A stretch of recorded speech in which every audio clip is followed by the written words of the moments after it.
నమస్కారం. ETV life ఆధ్యాత్మిక channel విద్యాయాత్ర కార్యక్రమానికి స్వాగతం. గజం అఖిలం జగం అంటారు. గజం అంటే జగత్తు అని అర్థం. అందుకే జగత్తుకే ప్రాణం గజాననుడు. గణపతి సృష్టి స్థితి లయకారకుడని అర్థం కూడా ఉంది. ఈ కారణంగానే గణపతికి తొలి పూజలు ఆచరించే సంప్రదాయం ఏర్పడింది. సకల ప్రపంచానికి ప్రాణదైవం విఘ్నేశ్వరుడు. ఆ స్వామి అష్టవినాయక మూర్తులుగా మహారాష్ట్ర పుణే సమీపంలో కొలువై భక్తుల చేత నీరాజనాలందుకుంటున్నాడు. అష్టవినాయక క్షేత్రాల వరుసలో రాయ్గఢ్ జిల్లాలోని మహడ్ ప్రాంతంలో వరద వినాయకుడు సింధూర వర్ణంతో శోభిల్లుతూ వర్ధిల్లుతూ దర్శించవచ్చిన భక్తకోటి ఇష్టకామ్యాలను ఈడేరుస్తున్నాడు. ఆధ్యాత్మిక మోక్ష సిద్ధికి వక్రమైన ఆటంకాలను అరిషడ్ వర్గాలను నశింపచేసే దివ్యమూర్తి కొలువైన మహడ్ వరద వినాయక క్షేత్రాన్ని నేత్రపర్వంగా దర్శించుకుందాం రండి.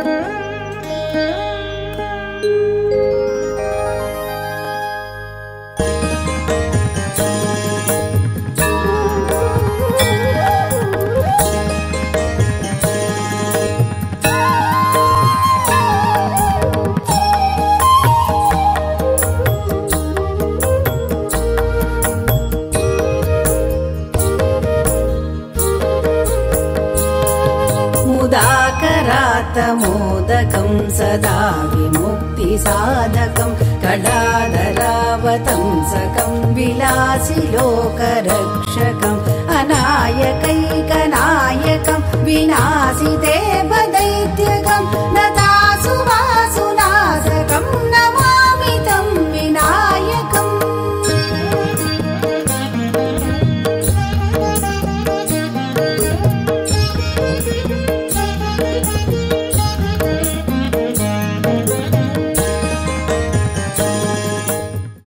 విఘ్నం విశ్వం పరస్పర ఆధారితాలు. ఒకటి లేకుండా ఒకటి లేదు, ఒకటి ఉంటే మరొకటి ఉండకుండా ఉండదు. అందుకే జీవుల కర్మాచరణలో విఘ్నాన్ని కలిగించేది, దాన్ని కారుణ్యముతో కరిగించేది విశ్వం. ఆ విశ్వంలోని ఓంకార శబ్దాకృతే పార్వతీ తనయుడు. ఆ స్వామి ముద్దులకే వివిధ ఆకృతులుగా అష్టవినాయక క్షేత్రాల్లో సింధూరవర్ణ శోభతో దర్శనమిస్తారు. ఈ నేపథ్యంలో గణేశుడు మహడ్ కోవిలలో వరద వినాయకుడి రూపంలో కొలువయ్యాడు. సూర్యకోటి సమప్రభలతో ప్రకాశించే వరద వినాయకుడు భక్తులకు వరాలను విజయాలను అనుగ్రహిస్తాడని ప్రతీతి. అంతటి విశిష్టమైన శ్రీ వరద వినాయక క్షేత్రాన్ని నయన మనోహరంగా వీక్షిద్దాం రండి.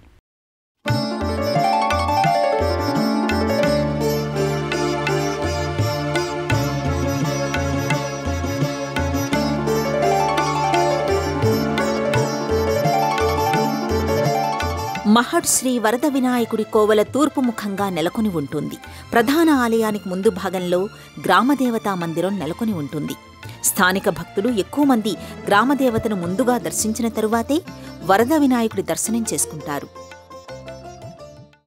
2 గుమ్మటాల వంటి గోపురాలతో శ్రీ వరద వినాయకుడి ఆలయం విరాజిల్లుతుంటుంది. శ్రీ వరద వినాయకుని ఆలయం విలక్షణంగా వృత్తాకారంగా గోపురంపై బంగారు శిఖరం కలిగి ఉంటుంది. గోపురం పైభాగంలో పాము చిత్రాకృతి చెక్కబడి ఉంటుంది. సభామండపం విశాలంగా ఉంటుంది. ప్రధాన గర్భగృహం అటూ ఇటూ 8 అడుగుల వెడల్పు పొడవు ఉంటుంది. గుమ్మటాకారంలో ఉన్న ఈ ఆలయం 25 అడుగుల ఎత్తులో నెలకొని ఉంటుంది. శ్రీ వరద వినాయకుడి విగ్రహం 1690లో ఇదే క్షేత్రంలో ఉన్న సరస్సులో ధోండు పౌడ్కర్ అనే భక్తుడి కంటపడినట్లు స్థలపురాణం ద్వారా తెలుస్తోంది. 1725లో అప్పటి కళ్యాణ్ సుబేదార్ శ్రీరామ్జీ మహదేవ్ బివాల్కర్ వరద వినాయక ఆలయాన్ని మహడ్ గ్రామంలో నిర్మించారు. గ్రిత్సమదనుడు అనే ఓ రాజకుమారుడికి ఈ ప్రదేశంలోనే గణపతి వరం లభించినందున ఇక్కడ వినాయకుణ్ణి వరద వినాయకుడు అని పిలుస్తారు. ఒకప్పటి కాలంలో మహడ్ పేరు మణిపూర్ లేదా మణిభద్రగా వ్యవహరించేవారని చారిత్రక ఆధారాల వలన తెలుస్తోంది. శ్రీ వరద వినాయక క్షేత్ర ప్రదేశాన్ని సంస్థాన్ మఠంగా కూడా వ్యవహరిస్తారు. ఈ ఆలయాన్ని పీష్వా కాలంలో పేష్వే కలిన్ హేమాండపంతి పునర్నిర్మించారని చారిత్రక కథనం. ఆలయ పోషకులు శ్రీ వరద వినాయక క్షేత్రాన్ని అత్యంత పురాతనమైనదిగా చెబుతారు. మహట్ కోవెలలో కొలువైన శ్రీ వరద వినాయకుడు తనను దర్శించవచ్చిన భక్తులకు శ్రేయస్సును విజయాన్ని అందిస్తాడని ప్రతీతి. అంతేకాదు, భక్తుల మనోవాంఛా ఫలసిద్ధికి ఈ క్షేత్రం అత్యంత ప్రసిద్ధమైనదని అంటారు. అష్టవినాయకుల్లో ఒకరైన శ్రీ వరద వినాయకుడి దర్శనం సకలాభీష్ట ప్రదాయకం అని ఇక్కడి నానుడి. ఆలయ ప్రాంగణం ఎంతో విశాలంగా ఉంటుంది. క్షేత్రలోగిలిలో శతాబ్దాల నాటి వృక్షం ఒకటి గోచరిస్తుంది. చూడడానికి ఆలయం చిన్నదిగా కనిపించినా మహిమలకు అపారమైనదని భక్తులు భావిస్తారు.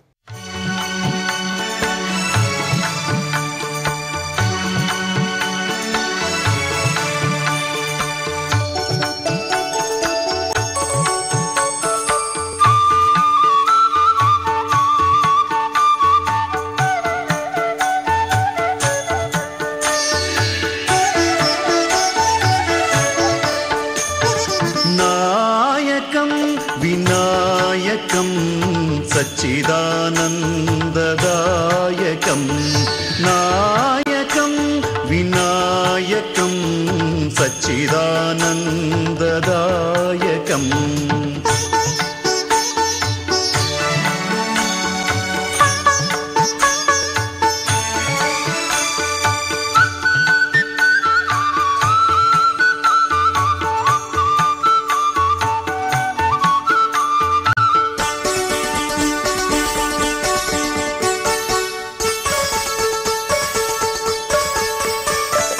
మూషికరాజవాహనం సర్పరాజవిభూషితం మూషికరాజవాహనం సర్పరాజవిభూషితం ఏకదంతశోభితం విఘ్నరాజం భజే భజే. విశిష్టమైన రూపంతో ఆధ్యాత్మిక ప్రతీకలతో కొలిచిన భక్తుల కొంగు బంగారంగా, భక్తులకు శ్రేయస్సనే వెలుగును వరంగా వరద వినాయకుడు అనుగ్రహిస్తాడు. వరద వినాయకుడి రూపం దైవిక జ్ఞానం. ఈ దివ్యమూర్తిని ఆరాధిస్తే జీవితంలోని అనంతమైన ఆనందాలు శాశ్వతమవుతాయని భక్తుల అమిత విశ్వాసం. మహడ్లో స్వయంభూగా వెలిసిన వరద వినాయకుడు శాశ్వత శక్తికి, అనంతమైన దాతృత్వానికి నిదర్శనంగా ప్రకాశిస్తాడు. అంతటి విశిష్టమైన శ్రీ వరద వినాయకుడు మహడ్లో కొలువు తీరటానికి గల స్థల పురాణ విశేషాలను ఇప్పుడు చూద్దాం.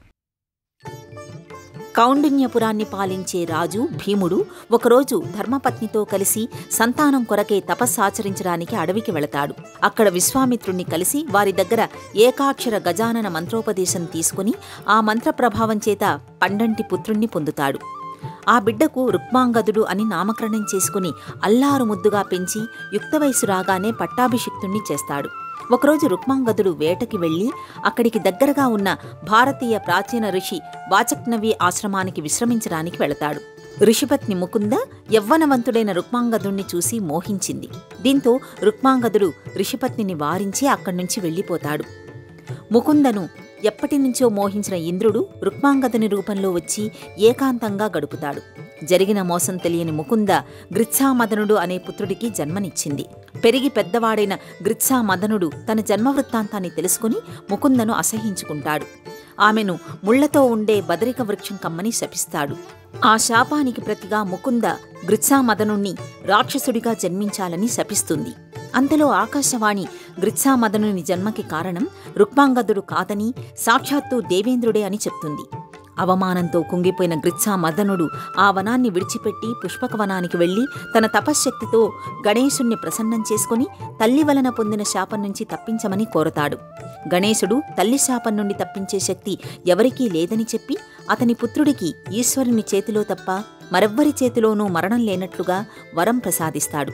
గ్రిత్సామదనుడు గణేశుడు తనను కరుణించిన పుష్పకవనంలోనే స్థిర నివాసుడై భక్తులకు విజయప్రాప్తిని, జ్ఞానాన్ని ప్రసాదించమని వేడుకుంటాడు. గ్రిత్సామదనుని కోరిక మన్నించి గణేశుడు స్వయంభూగా మహడ్ ప్రాంతంలో ఉద్భవించాడని స్థలపురాణం. గ్రిత్సామర్దనుడు గణేశునికి కోవెల కట్టించి భక్తుల కోర్కెలు తీర్చే వినాయకుడు కాబట్టి వరద వినాయకుడు అనే పేరుతో సేవించుకొని ముక్తి పొందుతాడు. పుష్పకవనం కాలాంతరాన భద్రకావనంలా ప్రస్తుతం మహడ్గా వ్యవహారంలో స్థిరపడింది. విఘ్న వినాయక శరణం గణేశ, విజయదాయక శరణం గణేశ. విఘ్న వినాయక శరణం గణేశ, విజయదాయక శరణం గణేశ. విఘ్నకారక శరణం గణేశ, వికటనామక శరణం గణేశ. విశ్వకారక శరణం గణేశ, వికటనామక శరణం గణేశ. గణేశ శరణం శరణం గణేశ, శరణం శరణం శరణం గణేశ. గణేశ శరణం శరణం గణేశ, శరణం శరణం శరణం గణేశ. మహడ్ వరద వినాయక క్షేత్రం మహారాష్ట్రలోని అష్టవినాయక ఆలయాల్లో ఒకటిగా విలసిల్లుతోంది. వినాయకుడు ఆది అంతం లేని ఆనందమయ తత్వమూర్తి.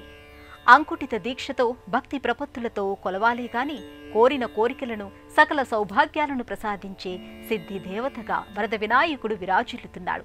భక్తుల వాంఛఫల సిద్ధి ప్రదాతగా వరద వినాయకుడు వినుతుకెక్కాడు. ఆలయం చిన్నదైనా మహిమలకు అపారం. అందుకే నిత్యం దూరతీర ప్రాంతాల నుంచి భక్తులు విశేషంగా వరద వినాయక క్షేత్ర దర్శనానికి తరలివస్తారు. రండి, సింధూర శోభతో ప్రకాశమానమైన వరద వినాయకుని నేత్రోత్సవంగా దర్శించుకుందాం. గర్భగుడి ముఖద్వార రజత తాపడంపై అష్టవినాయకుల ముద్రలు దేదీప్యమానంగా శోభిల్లుతుంటాయి. గర్భగృహం చిన్నదిగా కనిపించిన వరద వినాయకుడి ప్రతిమ రజత మందిరం కింద సింధూర సౌందర్య ప్రకాశంతో తేజరిల్లుతుంది. ఇక్కడ వరద వినాయకుడు తూర్పుముఖంగా కూర్చున్న భంగిమలో కొలువుతీరి ఉంటాడు. ఈ వరద వినాయకుడి గర్భగుడిలో వెలిగే అఖండ దీపం కొన్ని వందల సంవత్సరాలుగా దేదీప్యమానంగా వెలుగుతోందని ప్రతీతి. కొందరు ఈ అఖండ దీపం 1892 నుండి వెలుగుతోందంటారు. వరద వినాయకునికి 3 పూటల నిత్య పూజాది క్రతువులను వైభవంగా నిర్వహిస్తారు. భక్తులు కోరిన కోరికలు తీర్చడంతో వరద వినాయకుడికి భక్తజనకోటి ఆదరణ పెరిగింది. దీంతో అష్టవినాయక క్షేత్రాల్లో వరద వినాయకుడి ఆలయం ఒక ప్రత్యేకతను సంతరించుకుంది. ప్రత్యేక తిథుల్లో వరద వినాయకుడికి సింధూరం భక్తులు స్వయంగా అలదితే ఎప్పటినుంచో తీరని కోరిక కూడా నెరవేరుతుందని భక్తులు విశ్వసిస్తారు. 4 సంధ్యల్లో స్వామివారికిచ్చే హారతిని వీక్షించేందుకు భక్తులు ప్రత్యేక శ్రద్ధ పెడతారు. కొలిచిన వారికి కొలిచినంత కొంగు బంగారంగా వరద వినాయకుడు ఇక్కడ వర్ధిల్లుతున్నాడు. గర్భాలయంలో వరద వినాయకుడు సకల వర్ణ పుష్పమాలికలతో సర్వాలంకృత శోభితంగా వైభవాన్ని ప్రకటిస్తుంటాడు. భక్తులు ఏడాది పొడవునా వరద వినాయక ఆలయాన్ని సందర్శిస్తారు. మాఘ చతుర్థి వంటి పండగల సమయంలో విపరీతంగా భక్తుల రద్దీ కనిపిస్తుంది. శ్రీ వరద వినాయకుడికి ఈ ప్రత్యేక పర్వదినంలో నారికేళాన్ని నైవేద్యంగా సమర్పిస్తే సంతాన భాగ్యం కలుగుతుందని ప్రతీతి. అందుకే మాఘ ఉత్సవంలో భక్తులు స్వామి దర్శనానికి ఎక్కువగా వస్తుంటారు. నదేతరాదిభీకరం నవోదితార్కభాస్వరం నమస్సురారినేచరం నతాదికాపదోత్తరం సురేశ్వరం నిధీశ్వరం గజేశ్వరం గణేశ్వరం మహేశ్వరం తమాశ్రయే వరపరం నిరంతరం.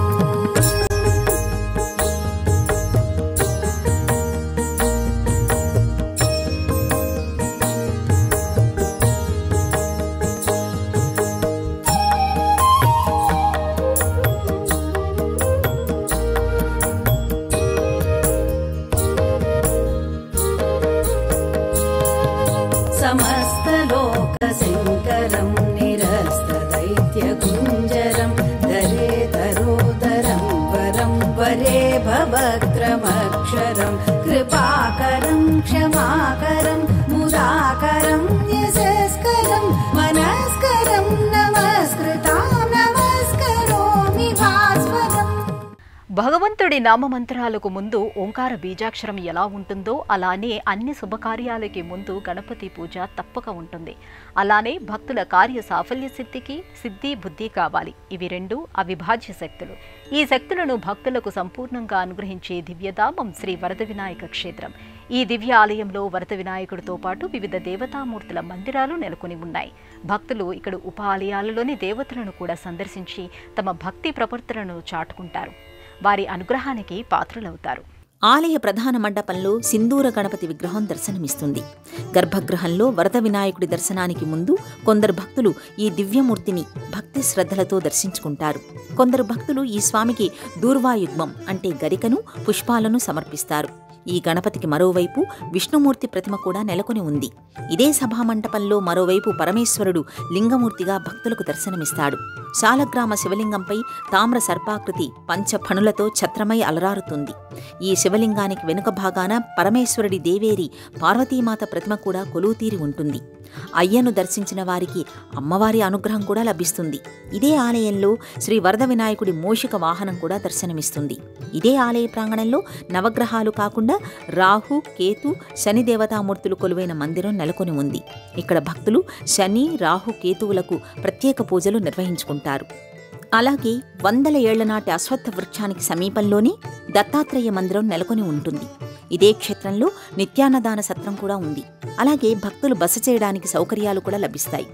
ఇదే మందిర ప్రాంగణంలో పూర్వం వరద వినాయకుడు లభించిన కొలను ఉంది. ఆలయ ప్రాంగణంలో అక్కడక్కడ చిన్న చిన్న దేవతా ప్రతిమలు కనిపిస్తాయి.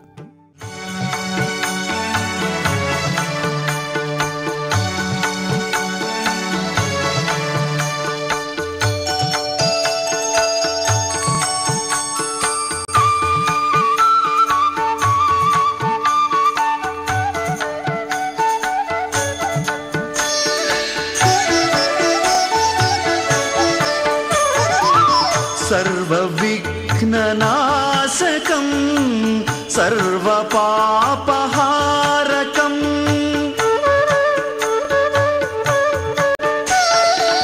सर्वविघ्ननाशकं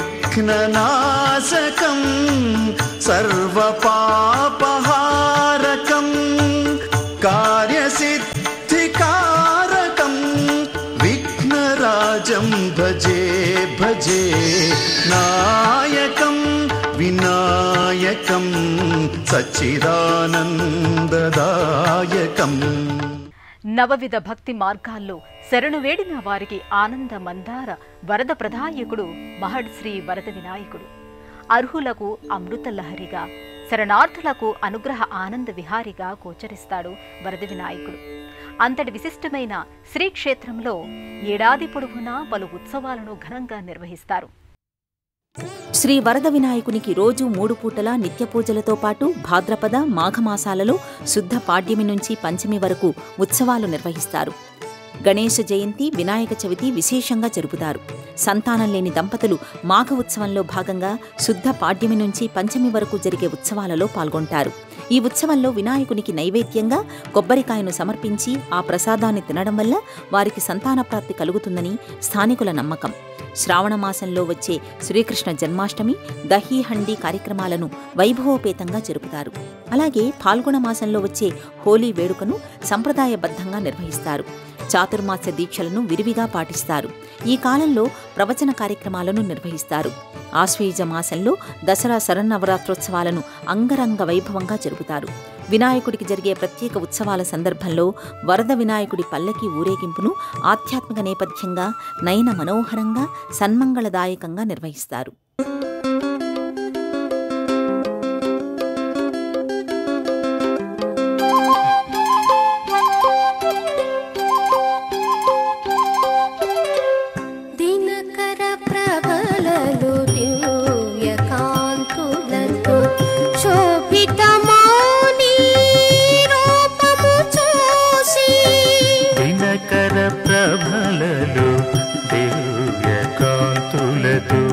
శోభితమౌని రూపము చూసి కుసుమ సుమాలను అలంకరించి, కుసుమ సుమాలను అలంకరించి, హృదయంగమములో ధ్యానము చేసి పల్లవించిన మానస వీణ, పల్లవించిన మానస వీణ.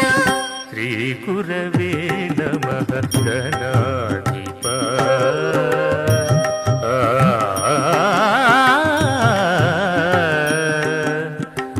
మహారాష్ట్రలో నెలకొన్న మహడ్ శ్రీ వరద వినాయకుడి క్షేత్రానికి ఎలా చేరుకోవాలి, అలాగే ఆలయ దర్శన వేళల విశేషాలను ఇప్పుడు చూద్దాం.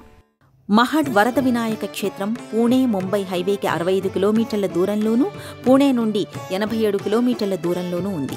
ముంబై నగరానికి మహడ్ క్షేత్రం దగ్గరగా ఉంది. ముంబై పూణే రైలులో కర్జాత్ రైల్వే స్టేషన్ నుండి మహడ్ ప్రదేశం కేవలం 24 కిలోమీటర్ల దూరంలోనూ, ఖోపోలి నుండి 6 కిలోమీటర్ల దూరంలో ఉంది. ముంబై, థానే, పూణే నుండి మహడ్కు అనేక బస్సులు నడుస్తాయి. అన్ని ఎక్స్ప్రెస్ రైలు సేవలు కర్జాత్ స్టేషన్లో నిలుస్తాయి. ముంబై, పూణే విమానాశ్రయాల నుండి వరద వినాయక క్షేత్రం సమాన దూరంలోనే ఉంటుంది. విమానాశ్రయం నుండి బయటకు రాగానే ప్రైవేటు వాహనాలు అందుబాటులో ఉంటాయి. ఆలయ దర్శన వేళలు ఉదయం 5:30 నుండి రాత్రి 9 గంటల వరకు భక్తుల దర్శనార్థం ఆలయ ద్వారాలు తెరిచే ఉంటాయి.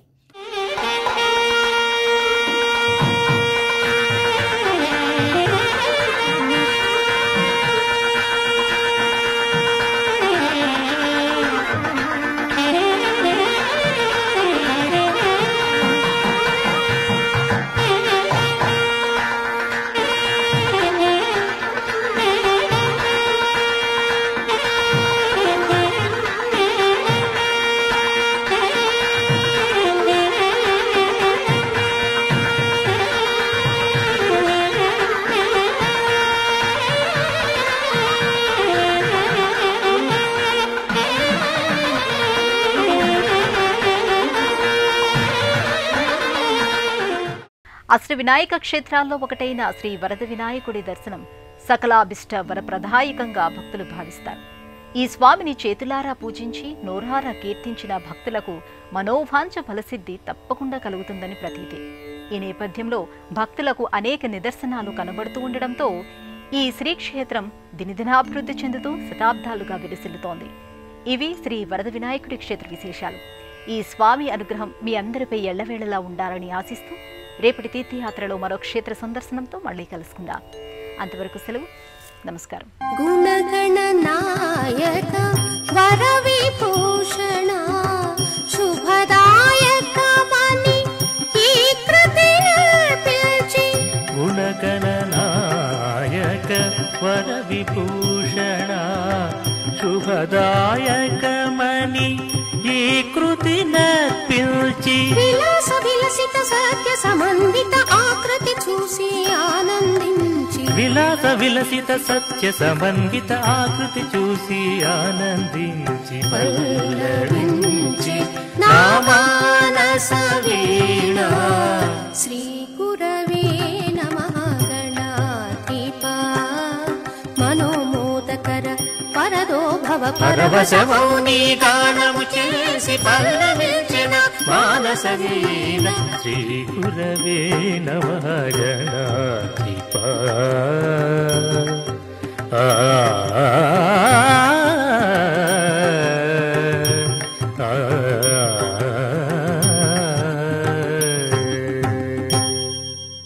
ఈ కార్యక్రమాన్ని తిరిగి చూడాలనుకుంటే www.youtube.com/@ETV Life Spiritual లో చూడవచ్చు.